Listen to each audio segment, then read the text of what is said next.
Hello guys, आपका मधुर Gupta channel पे बहुत बहुत स्वागत है। तो आज हमारे साथ प्रशांत जुड़े हुए हैं, जो कि करेंटली पीएचडी कर रहे हैं इन फिजिक्स, टीआईएफआर मुंबई से। तो सबसे पहले प्रशांत, आपका मधुर गुप्ता चैनल पे बहुत बहुत स्वागत है।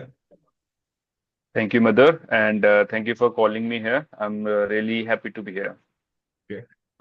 हम स्टार्ट करते हैं। तो मैं आप सभी को बता दूं कि प्रशांत के पास बहुत एग्जाम्स का एक्सपीरियंस है, जिसमें सीएसआईआर नेट एग्जाम इंक्लूडेड है, टिफर एग्जाम इंक्लूडेड है।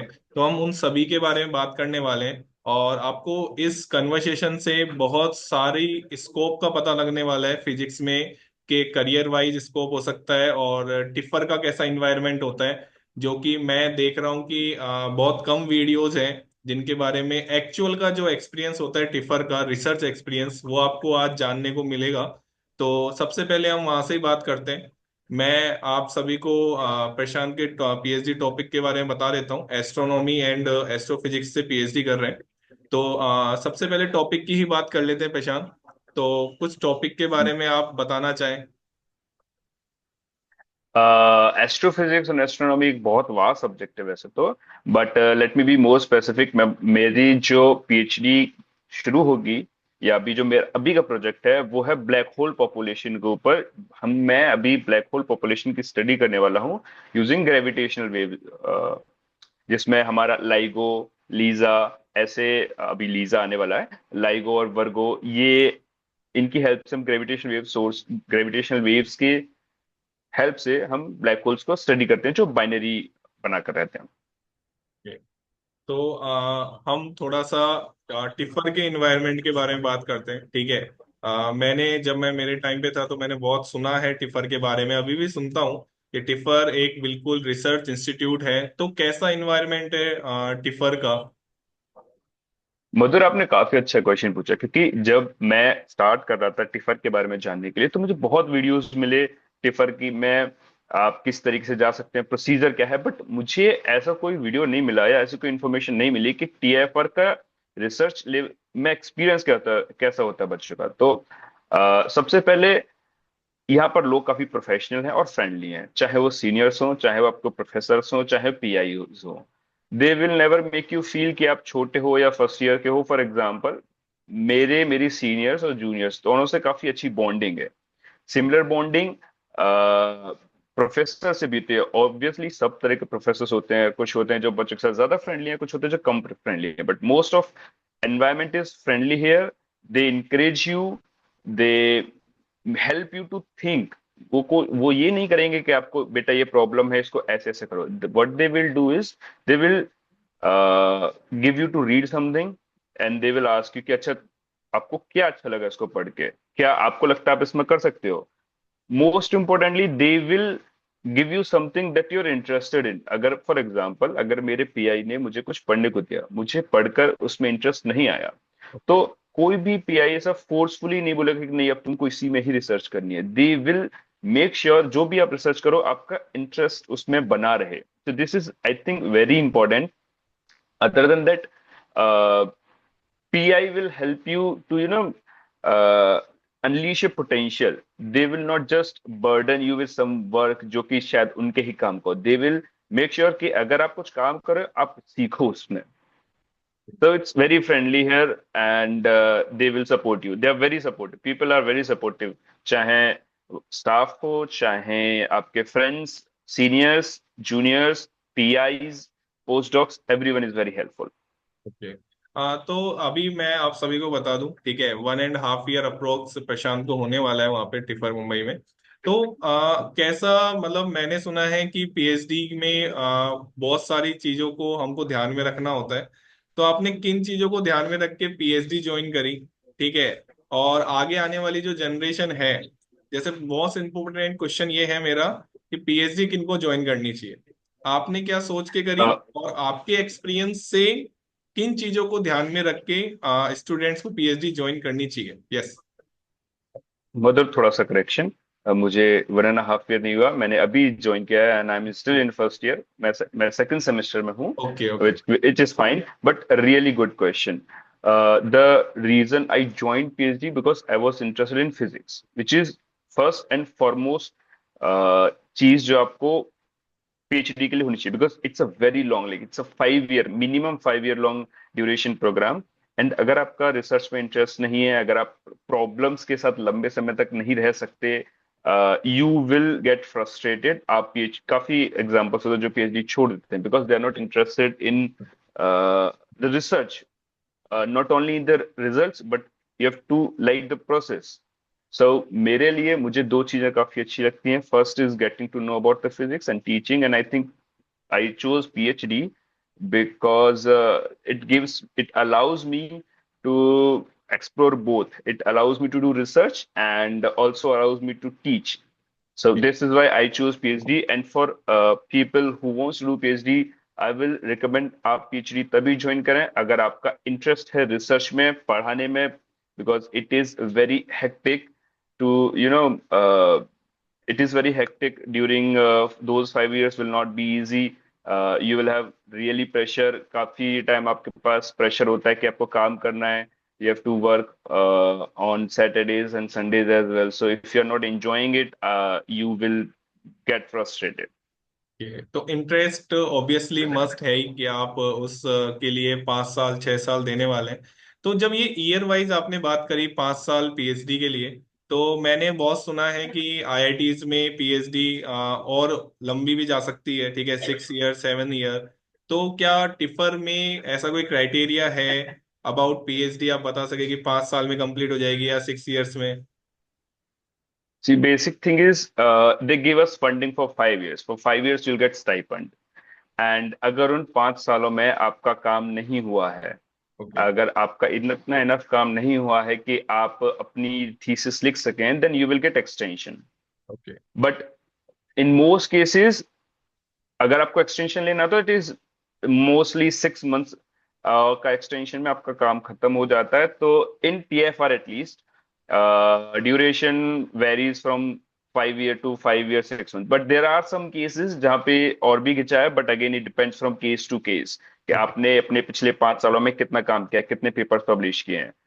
But the basic requirement to write your thesis is that you have need to have at least one paper as a first author. This is the minimum requirement, which I think काफी लोग यहाँ पे पूरी कर लेते हैं. तो काफी सारे लोगों की काफी सारे मोस्टली लोगों की जो पीएचडी है वो 5 साल के ड्यूरेशन के आसपास या 5 साल 6 महीने के आसपास हो जाती है. ओके। सो ड्यूरेशन 5 to 5 से 6 ईयर 6 ईयर रहता है। Okay. So my next question is कि जैसे पीएचडी करने के लिए कोई स्टूडेंट आ रहा है, ठीक है, तो उसको किन पॉइंट्स का ध्यान में रखना चाहिए? क्योंकि मैंने सुना है बहुत इंपॉर्टेंट पॉइंट्स है, जैसे प्रोफेसर का आपको पता होना चाहिए पूरा, ठीक है, और आप जिसके अंडर में पीएचडी करने जा रहे हैं वो कैसा है, नेचर वाइज कैसा है, लैब का एनवायरनमेंट कैसा है। तो किन और आप अपने एक्सपीरियंस से बता सके कि स्टूडेंट्स को इनके बारे में पहले से ही देख लेना चाहिए चीजों को? काफी अच्छा क्वेश्चन है. कोई बात. सी, it is more of a relationship that matters in PhD between you and your guide. Okay. अगर आपके गाइड एम्पैथेटिक हैं, they are supportive, then it is very good for you. तो किसी भी इंस्टीट्यूशन को ज्वाइन करने से पहले मैं रिकमेंड करता हूं कि आप उस इंस्टीट्यूशन की वेबसाइट पर जाओ. उसमें कौन कौन प्रोफेसर हैं, क्या क्या काम कर रहे हैं, क्या आपका इंटरेस्ट उनसे मैच हो रहा है या नहीं, आप उन सबको एक बार गो थ्रू करो. उनके पेपर्स देखो. अगर आपको पेपर इनिशियली समझ नहीं आते तो टाइटल पढ़ो, एब्स्ट्रैक्ट पढ़ो, जितना समझ में आए. जो भी आपको लगे he is a potential pi for me, आप उनको मेल लिखिए. आप ओके। उनको मेल लिखिए कि मेरा मेरा सिलेक्शन हो गया है या मैं अप्लाई कर रहा हूँ. क्या आपके पास वैकेंसी है? बिकॉज काफी बार ऐसा होता है आप अप्लाई कर देते हैं, आप आ जाते हैं, प्रोफेसर के पास स्पेस नहीं होता अपने ग्रुप में. Yes sir, yes. This is very important कि आप अपने प्रोफेसर से कांटेक्ट कर लीजिए बिफोर ज्वाइनिंग द इंस्टीट्यूशन. उसके अलावा आई विल ऑल्सो सजेस्ट आप इस इंस्टीट्यूशन के बच्चों से बात कीजिए. आप मेल कीजिए. सबके मेल आईडीज आपको वेबसाइट पर मिल जाते हैं. आप जिस भी पीआई में इंटरेस्टेड हो, आप उसके स्टूडेंट को मेल कीजिए. बिकॉज आप पीआई के प्रोफाइल से आप उसके रिसर्च को जान पाएंगे, उसके बिहेवियर को नहीं जान पाएंगे. उसके यस लिए आप राइट। उसके प्रोफेसर के बच्चों को मेल कीजिए. बिकॉज इट रियली मैटर्स कि आपका पीआई का बिहेवियर कैसा है टुवर्ड्स हिज स्टूडेंट्स, उनके क्या तरीके हैं जिनसे वो अपने बच्चों को गाइड करते हैं. These are things I would suggest कि किसी को भी इंस्टीट्यूशन ज्वाइन करने से पहले पता होना चाहिए. ऑल्सो आपको ये देखना चाहिए आपके इंस्टीट्यूशन की अ, जो भी इंस्टीट्यूशन आप ज्वाइन करने जा रहे हैं उसकी रेपुटेशन कितनी है। If you are getting into an institution जिसकी not only nation wide but world wide reputation है, it's obviously a good point for you. Okay. So जैसा कि प्रशांत ने बताया कि आपको इन चीज़ों के बारे में पता होना चाहिए।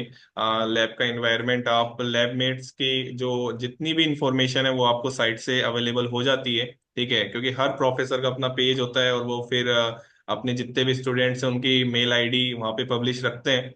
सो माय नेक्स्ट क्वेश्चन इज कि मैं अभी रिसेंटली देख रहा था कि अभी एक्सीडेंट हुआ कि मतलब आईआईटी कानपुर में पीएचडी स्टूडेंट के साथ ही।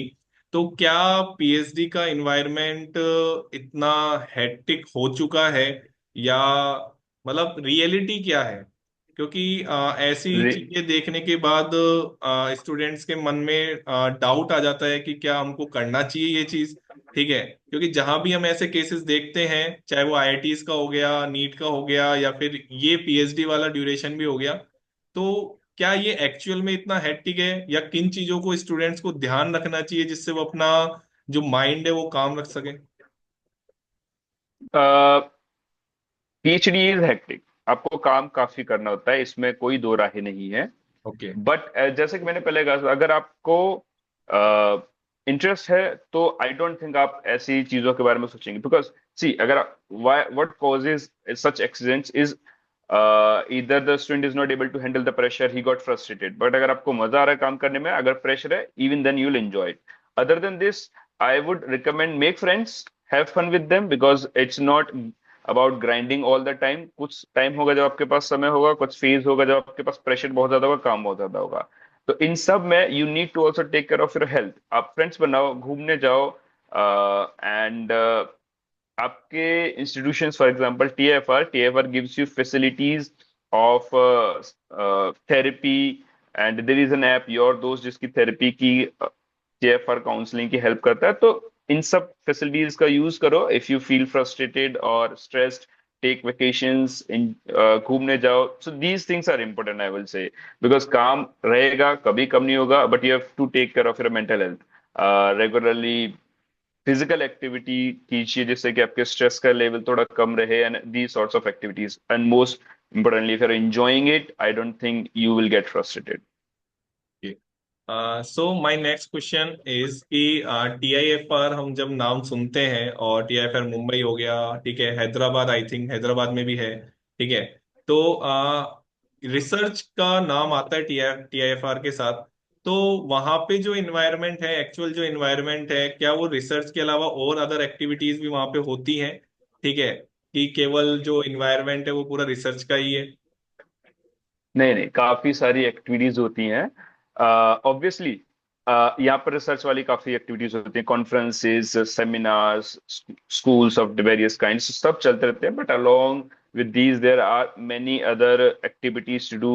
They have a very good recreation center, gyms की facilities, badminton court है, and table tennis. So there are many other facilities where you can, go and play with others. So other than research, there are lots of things to do. Also in Mumbai, or maybe in any other city, there are plenty of things to do. So you're not restricted that 24 घंटे आपको काम ही करना है. There are other fun things to do. Okay. So my next question is कि कोई भी हम career career pursue करते हैं तो हमको उसके बारे में जानने को पता होना चाहिए कि हम क्यों कर रहे हैं और उसके बाद में क्या स्कोप है। ठीक है, तो मेरा क्वेश्चन यही है कि पीएचडी आप फिजिक्स, एस्ट्रोनॉमी एंड एस्ट्रोफिजिक्स में कर रहे हैं, तो आपने क्या सोच के, मतलब क्या स्कोप है इसके बाद, और आपकी थिंकिंग क्या है, आप क्या करने वाले हैं आफ्टर पीएचडी? ऐसा कुछ सोचा है आपने अभी तक? जी, see, one very obvious career option जो कि किसी भी पीएचडी के लिए अवेलेबल होता है, वो है आफ्टर फिनिशिंग द पीएचडी वो पोस्ट डॉक करें।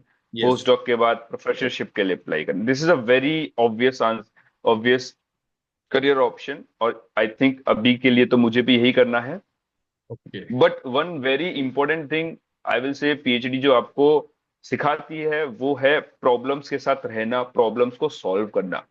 क्योंकि पीएचडी में हम बेसिकली क्या करते हैं, research, and research is a problem. आपके पास एक क्वेश्चन है, आप उसका आंसर ढूंढने की कोशिश करते हो, and this problem solving skills is one of the most demanding skill when it comes to job, क्योंकि जॉब में भी आपको बेसिकली प्रॉब्लम सॉल्व करनी होती है। For example, and in our specific case, जो भी एस्ट्रोनॉमी और एस्ट्रोफिजिक्स पढ़ते हैं, their work is very it depends really on competition. हमको काफी सारे कोड्स लिखने होते हैं। तो for example, another career path for people who are doing astrophysics specifically is they can go to industry coding related, because हमको data analysis बहुत करना होता है, तो डेटा एनालिस्ट बन सकते हैं। And I have seen examples जो कि पीएचडी करने के बाद इंडस्ट्री में गए। For example, there was this girl जिन्होंने बायोटेक्नोलॉजी से पीएचडी की थी एंड पोस्ट डॉक की थी, and she moved into finance. So okay. you always have options to go into industry depending, and किस इंडस्ट्री में जाते हो डिपेंड करता है कि आपने अपने पीएचडी के ड्यूरेशन में किस तरह की स्किल्स डेवलप की है। तो ओके। नॉट नेसेसरली आप सिर्फ प्रोफेसर ही बन सकते हो, रिसर्च साइंटिस्ट ही बन सकते हो, आप अदर फील्ड्स में भी जा सकते हो, because PhD gives you patience obviously, yes. and teaches you how to solve problems. So this is, I would say, other than these two career options, you can be a scientific officer, you can be a research analyst in industries, and various other options. But again, that दो वो depend करते हैं कि आप किस field में PhD कर रहे हो। अगर आपकी बायोलॉजी या केमिस्ट्री में है तो आपकी इंडस्ट्रीज में ज्यादा डिमांड होगी, अगर आपकी फिजिक्स में है तो आपकी अलग इंडस्ट्रीज में डिमांड होगी। ओके। सो करियर ऑप्शन जैसे कि प्रशांत ने बहुत अच्छे से एक्सप्लेन किए हैं, ठीक है। So my next question is कि how to choose a topic for a PhD, ठीक है। ये सबसे बड़ा क्वेश्चन होता है कि आपने कैसे चूज किया कि मेरे को इसी टॉपिक में पीएचडी करनी चाहिए, और जो स्टूडेंट्स होते हैं जो मास्टर्स कर रहे होते हैं उनको कैसे आइडिया लगे, ठीक है, कि मेरे को इस टॉपिक में पीएचडी करनी चाहिए।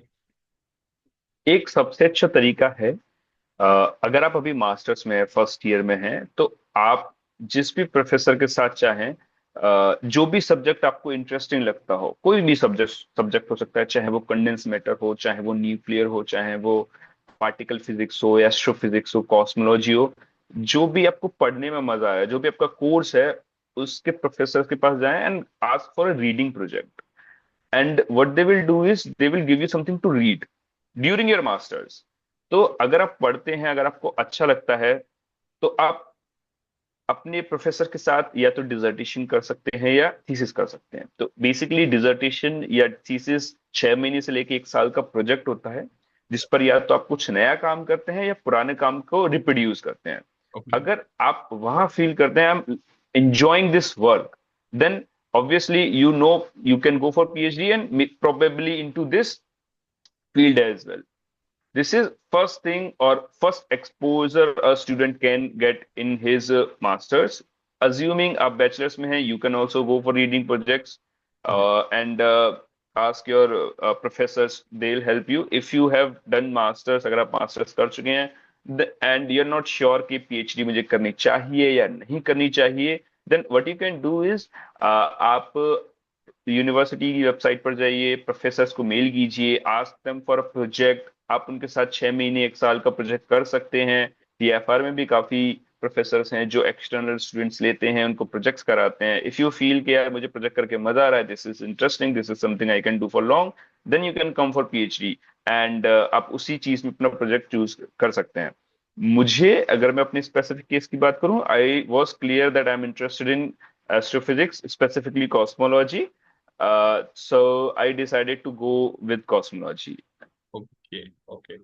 सो बेसिकली मास्टर्स अगर कोई कर रहे हैं तो उसमें उसके बाद वो प्रोजेक्ट ज्वाइन कर सकते हैं, जो कि मैंने बहुत सारे सर मैम से बात करके भी ये डिस्कशन निकलता है कि आपको पहले जान लेना चाहिए उस काम के बारे में, ठीक है, देन डिसीजन करने में थोड़ी हेल्पफुल रहता है वो। सो माय नेक्स्ट क्वेश्चन इज कि ऑब्वियसली टिफर में आपकी एंट्री कैसे हुई, और किस स्टेप कितनी स्टेप्स होती हैं, एग्जाम इंटरव्यू, उसके बारे में हम स्टेप बाय स्टेप बात करेंगे। Yes sir. तो टीएफआर में पीएचडी में एडमिशन लेने के लिए, पीएचडी और आईपीएचडी सेम, 3 स्टेप्स होते हैं। फर्स्ट इज जीएस एग्जाम जो कि नेशन वाइड है, सीएसआईआर नेट की तरह है, सिलेबस भी काफी सिमिलर है। ओके। आप अगर उसको क्लियर करते हैं, then they will call you for written exam. जो फर्स्ट एग्जाम है that would be option based, like A B C D, you have to take one of them. Second is subject, like you have to write your answers, जैसे कि आप bachelors और masters के exam में करते हैं, subjective exam. And after clearing subjective exam you will be interviewed. So these are three steps, and at the end इन तीनों exams के बेसिस पर एक मेरिट लिस्ट निकलेगी।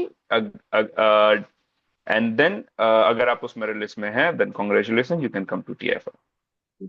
तो अप्रोक्स हम एक एक स्टेप की बात करेंगे। तो अप्रोक्स कितनी सीट्स निकलती हैं, ऐसा कुछ आपको आइडिया हो? It depends every time. ऐसा कोई हार्ड एंड फास्ट रूल नहीं है कि इतने ही सीट्स होंगी। It depends how many students left और उनको कितने स्टूडेंट्स की रिक्वायरमेंट है, which again depends on from department to department. Okay. If I talk about my time, I think we 12, yes, 12 people joined as PhDs, and somewhere around 17 joined as IPhDs during my batch. So roughly strength is somewhere around 25 to 30. Almost, it is a rough estimation, roughly 25 से 30 बच्चे हर बार physics में PhD और IPhD join करते हैं TFR में। Okay. तो आईपीएचडी, I think integrated PhD की आप बात कर रहे हैं, right? Yes. Okay. So step by step चलते हैं। तो ये जो फर्स्ट टीआईएफआर का जो एग्जाम होता है, उसका लेवल क्या रहता है? क्या वो सीएसआईआर लेवल का रहता है? उसमें किस टाइप्स के क्वेश्चन आते हैं जो अपने आप एक्सपीरियंस से बता सके, और उसकी प्रिपरेशन कैसे कर सकता है student? Yes. See, if I just talk about syllabus, CSIR का सिलेबस ज्यादा है जीएस के कंपैरिजन में, बिकॉज ओके। सीएसआईआर में एडवांस सब्जेक्ट्स भी इंक्लूडेड हैं, जैसे कि कंडेंस मैटर है, atomic and molecular physics and particle physics, जो कि जीएस के एग्जाम्स में इतने हेवीली नहीं है। बट अगर जीएस के क्वेश्चंस का लेवल हार्ड होता है सीएसआर के लेवल से, जीएस के क्वेश्चन डिमांड करते हैं आपको टॉपिक की in-depth knowledge ho. They'll ask you tricky questions. They'll ask you harder questions. So syllabus GS का कम होता है. It comprises I think only 6 core subjects, जो कि हैं electronics, mathematical physics, classical physics, quantum physics, EMT, and I think I'm missing one subject here. But whatever. So yeah, in TFR they'll ask you hard questions, in-depth knowledge you have to be very clear with the concepts. In CSR syllabus is more, but the questions are comparatively easier. Okay. तो hard थोड़ा सा exam रहता है TIFR का, obviously मैंने भी देखे हैं उसके पेपर मेरे टाइम पे, इंटीग्रेटेड पीएचडी के जब पेपर देखते थे। तो अब नेक्स्ट स्टेप पे हम जाते हैं। तो सब्जेक्टिव एग्जाम का पैटर्न कैसा रहता है, और कितने स्टूडेंट सेलेक्ट होते हैं फर्स्ट स्टेप के बाद? Hmm. So, subjective exam you can never predict. Okay. There will be, I think, 5 questions out of 5. There is no necessity कि आपको कितने करने हैं, कैसे करने हैं. ओके। So it's like आपको 5 क्वेश्चंस दिए, उनके सब पार्ट्स होंगे, एंड मोस्ट प्रोबेबली एक क्लासिकल मैकेनिक्स का क्वेश्चन होगा, एक ईएमटी का क्वेश्चन होगा, एंड जो क्वेश्चंस है फिर वेरी कर सकते हैं, फिर वो किसी से भी आ सकते हैं। बट इन दोनों में से, और एक मैथमेटिकल फिजिक्स, सॉरी, इन तीनों में से क्वेश्चंस हर बार ऑलमोस्ट होता ही है, मैंने ऑब्जर्व किया है। And the strategy I use during the exam was respective of मुझे क्वेश्चन आधा आता है पूरा आता है, जितना मुझे आता है मैंने किया। अगर मुझे क्वेश्चन का थोड़ा सा भी हिंट है, आई राइट इट। अगर मुझे प्रोसेस पता है मैं लिख दूंगा, बिकॉज मुझे मुझे एक प्रोफेसर ने बताया, दे डू नॉट चेक कि आपका सोल्यूशन कितना सही है, कितना लंबा है, but what they want to see is आपकी क्वेश्चन के लिए अप्रोच क्या है।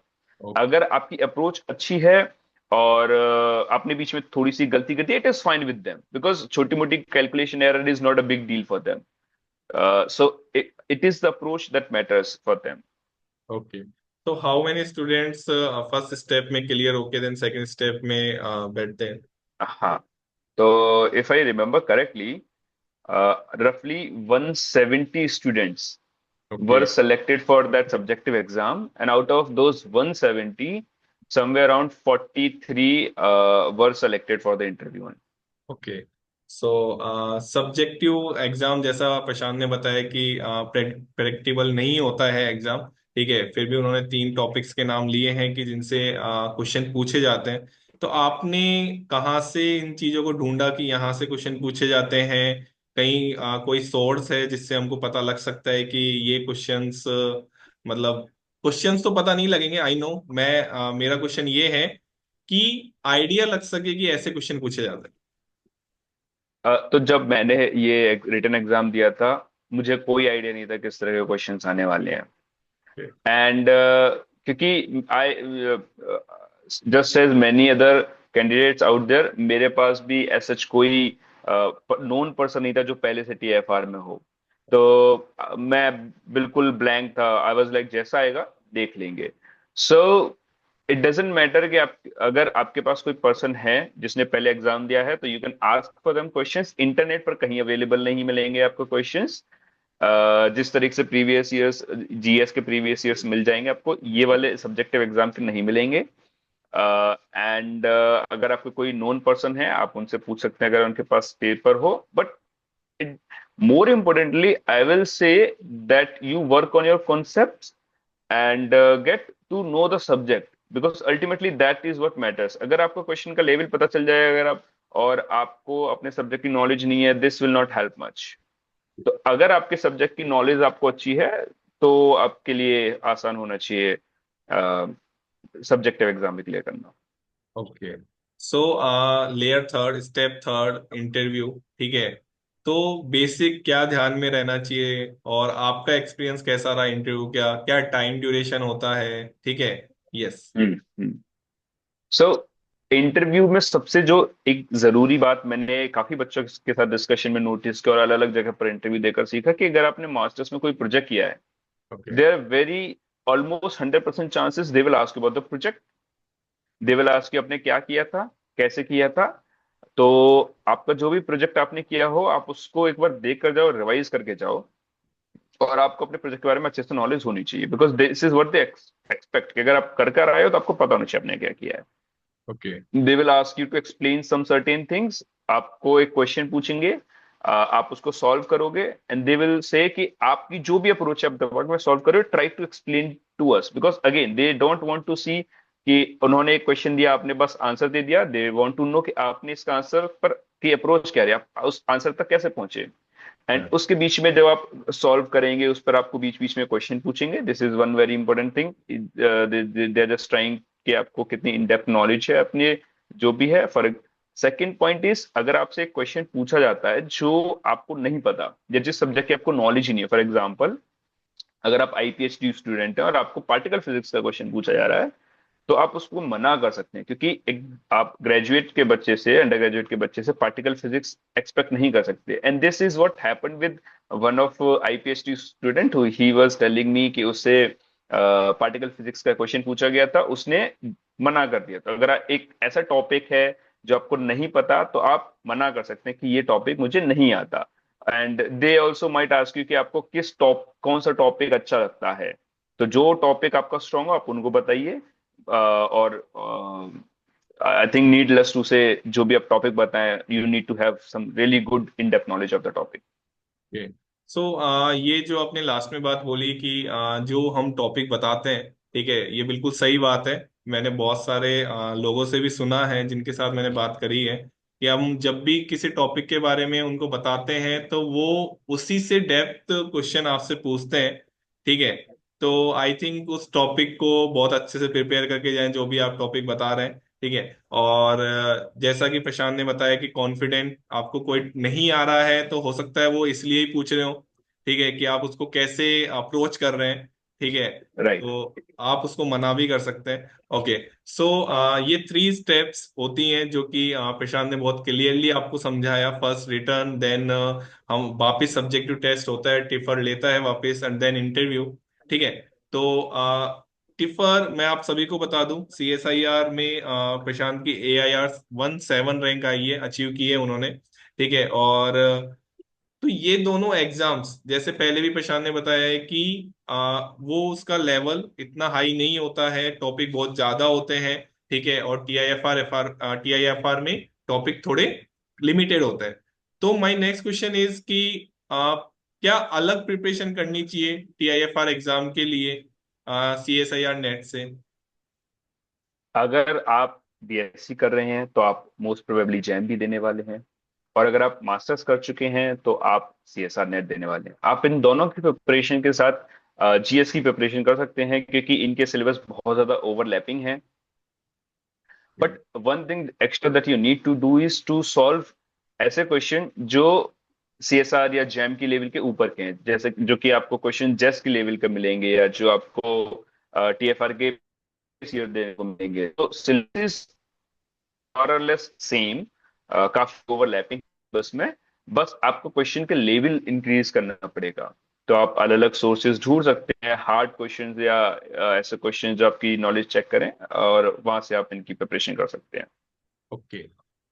सो अब हम सीएसआईआर की बात करते हैं। ठीक है, AIR 17, ठीक है, ये बहुत बढ़िया रैंक है, ठीक है।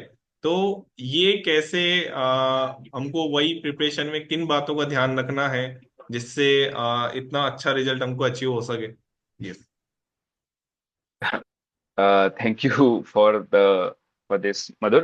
But one thing I have really observed अपने साथ के अपने जूनियर्स को देखकर, एक गलती कहो या थोड़ी सी कमी कहो तैयारी में, वो है कि आप कोशिश करते हो पूरा सिलेबस खत्म कर, और एंड में आपके पास ज्यादा समय नहीं मिलता रिवीजन के लिए। सीएसआर नेट एक ऐसा एग्जाम है जो आपसे कभी एक्सपेक्ट नहीं करता आप पूरा सिलेबस कर कर आओ, क्योंकि इसका सिलेबस पहली बात बहुत बड़ा है, एंड सेकंड इज आपके पास ऑप्शंस बहुत है क्वेश्चन छोड़ने के। आपको जो टोटल पेपर आते हैं वो 275 मार्क का होता है, अगर आप ऑप्शनल क्वेश्चंस के मार्क्स इंक्लूड कर लो, और आउट ऑफ दोस अगर आप 100 मार्क्स भी लेकर आ रहे हो, देन मोर और लेस आपका कंफर्म है कि आपका जेआरएफ क्लियर हो जाएगा। सो यू सी, आपको 275 में से सिर्फ 100 नंबर लेकर आने हैं। इसके लिए आपको पूरा सिलेबस करने की जरूरत नहीं है, बट पॉइंट इज आप जितना भी सिलेबस करो उसको अच्छे से करो, और उसका रिवीजन अच्छे से करो। एक चीज जो मैंने अपनी तैयारी में अडेप्ट की, मैंने ज्यादा समय यूज नहीं किया वीडियो लेक्चर्स पर। मैंने किसी भी इंस्टीट्यूशन के इंटरनेट से पुराने रिटन नोट्स उठा लिए, मैंने उनको पढ़ा, मैंने अपने प्रॉपर नोट्स नहीं बनाए, सिर्फ शॉर्ट नोट्स बनाए, बिकॉज शॉर्ट नोट को रिवाइज करना बहुत आसान है, और क्वेश्चंस मैं प्रैक्टिस करता रहा। तो दो चीज मैं एम्फेसाइज करना चाहूंगा, एक तो आप क्वेश्चन प्रैक्टिस करते रहिए, दूसरा आप सिलेबस को कवर करने से ज्यादा ध्यान दीजिए रिवीजन पर। इफ आई रिमेम्बर करेक्टली, मैंने शायद पूरा सिलेबस 5 या 6 बार रिवाइज किया होगा। अगर मेरे पास 3 4 किताब कॉपियां भरी हुई होती, इतना बन जाता, तो मैं 4 5 बार रिवाइज नहीं कर पाता। मैंने पूरा का पूरा सिलेबस 50 से 75 पेजेस में समेट दिया था, जो कि आप एक दिन में क्या 3 4 घंटे में रिवाइज कर सकते हो। तो आपको सारी जरूरत की चीजें जो आपके पेपर के लिए यूजफुल है, आपको उन 50 से 75 पेजेस में आ जाएंगी, जितना भी आपने सिलेबस कवर किया है। और फिर आप ज्यादा रिवीजन के साथ साथ ज्यादा फोकस कर पाओगे क्वेश्चन को सॉल्व करने के पर, बिकॉज अल्टीमेटली वही आपको पेपर में करना है। तो यस। क्वेश्चन सॉल्व करने पर ध्यान दीजिए, रिवीजन पर ध्यान दीजिए, इसके साथ साथ जो प्रैक्टिस सेट्स होते हैं या मॉक टेस्ट होते हैं उनको दीजिए, जितने ज्यादा दे सकते हैं आप उतने ज्यादा दीजिए। मैंने रूल बनाया था कि इफ आई रिमेम्बर करेक्टली, मैंने कम से कम 30 से ज्यादा मॉक टेस्ट दिए थे। तो जितने मॉक टेस्ट आप देंगे, आपका उतना ही फायदा होगा आपकी प्रिपरेशन में। ओके। सो ऑब्वियसली हम कॉम्पिटिटिव एग्जाम की प्रिपरेशन करते हैं, तो जैसा प्रशांत ने बताया कि जितने आप ज्यादा मॉक टेस्ट देंगे, जितना ज्यादा रिवाइज करेंगे, ठीक है। मैं भी प्रिपरेशन कराता हूँ तो स्टूडेंट ज्यादा पढ़ने पे फोकस करते हैं, ना कि कम पढ़ के उसको रिवाइज करने में, ठीक है। वो हमेशा यही चाहते हैं कि हम जितना ज्यादा पढ़ सकें उससे। तो ऐसा सीएसआईआर एग्जाम का पैटर्न नहीं है, ठीक है। उसका पैटर्न ये है कि आप कम पढ़ के भी अच्छा स्कोर कर सकते हैं, बार बार रिवाइज करके एंड मॉक टेस्ट देके। सो मैं आप सभी को बता दूं, प्रशांत की JEE ST में 77 रैंक रही है AIR, जो अनोदर एक बहुत अच्छी अचीवमेंट है। सो इस एग्जाम के बारे में आप बताना चाहें कि ये एग्जाम को क्वालिफाई करके हम कहाँ पे जा सकते हैं, ये एग्जाम किसके लिए होता है और इसका पैटर्न?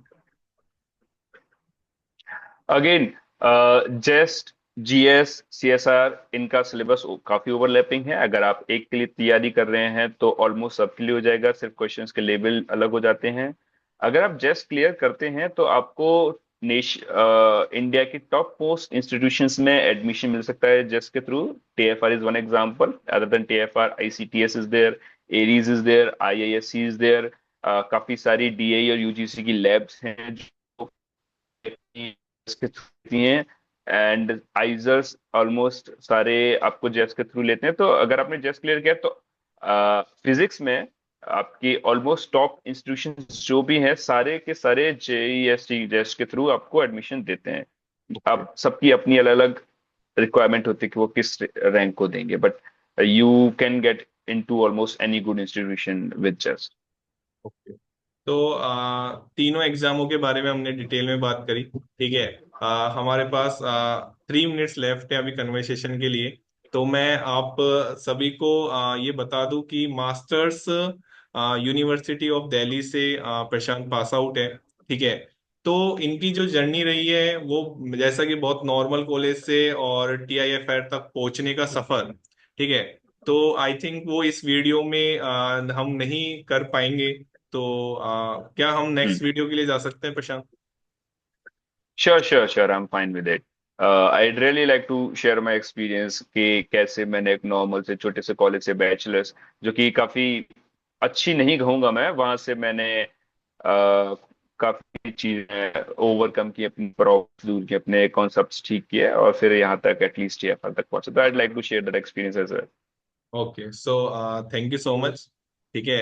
आपने अपना बहुत वैल्यूबल टाइम हम सभी को दिया, और बहुत हेल्पफुल रहेगी ये नई जनरेशन के लिए, जितने भी स्टूडेंट्स टीआईएफआर का एग्जाम देने वाले हैं। और क्योंकि जैसा कि मैंने बताया कि बहुत कम नॉलेज है एक्चुअल में जो रियलिटी है, ठीक है, कि एक्चुअल में एग्जाम का पैटर्न या फिर एग्जाम इंटरव्यू के बारे में जो वही बता सकता है जो वहां पे पहुंचा हो, ठीक है। So thank you so much Prashant.